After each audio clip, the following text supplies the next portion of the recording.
Okay, I'd like to show you how to make your MLA formatted Google Doc. My instructions look really long, but it's really not, doesn't take that long if you just follow these steps with me. You can open a new Google Doc here with a blank document, or you can use File Open on an existing document, like right here. Or sorry, File New Document. Step number 3 in my instructions say to name the document. Mrs. Lennon is so uptight about MLA. Okay. Step number 4 says to move it or save it to the right folder. That's here. So make sure you're saving it to a place where you'll be able to find it again, wherever that is. Okay. Type your full name on the first line of the document. I'm on number 6 now. Type the teacher's full name there. Course name, early world history. The due date.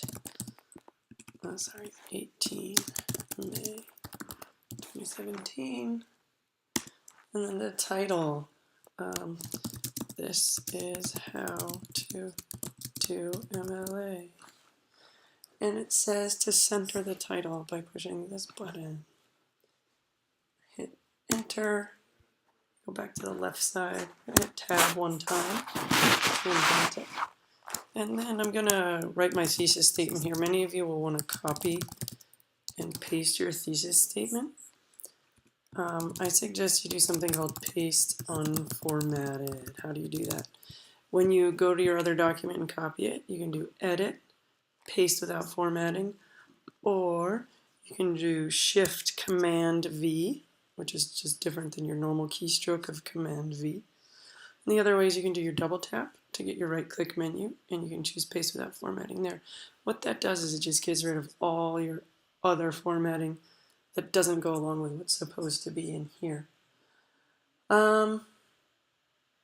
Now we're already down to number 14. Hit enter 3 or more times.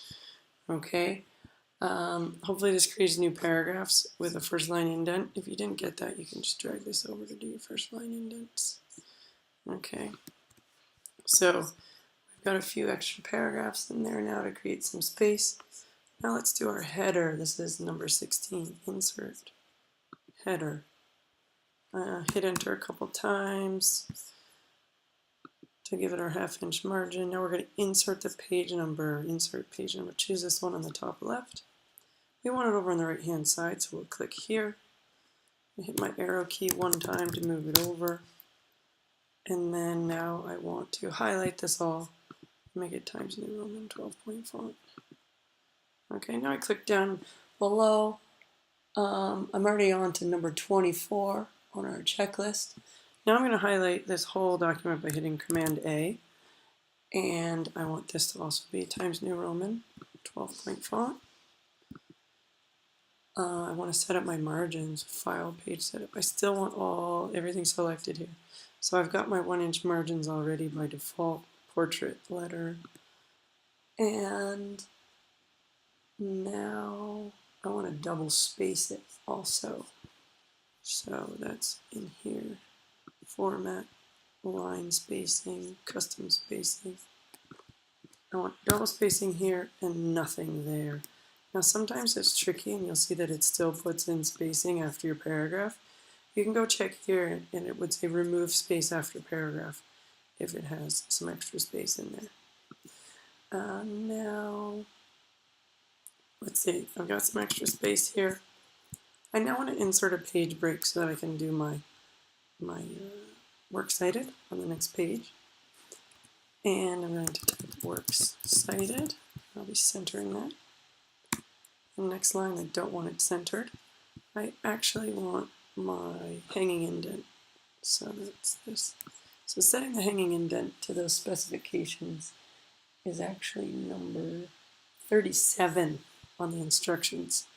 So again, to show you that, I take the bottom triangle, I drag it over 4 blips, and then I take the rectangle on the top and I drag it back to the margin. And now when I hit enter, all these paragraphs have this correct formatting up here. Again, if you're copying and pasting in from EasyBib, you're going to want to paste without formatting so you keep the right font size, and the right spacing. If you paste it regular, you'll just have to go back and you'll have to keep setting the font size, and the margins. At this point, your document's pretty much ready to go. You've got your works cited with your spacing all set up. You've got your header, your heading, your center to title, and your body paragraphs with a first line indent. As always, let me know if you have any questions. Thanks.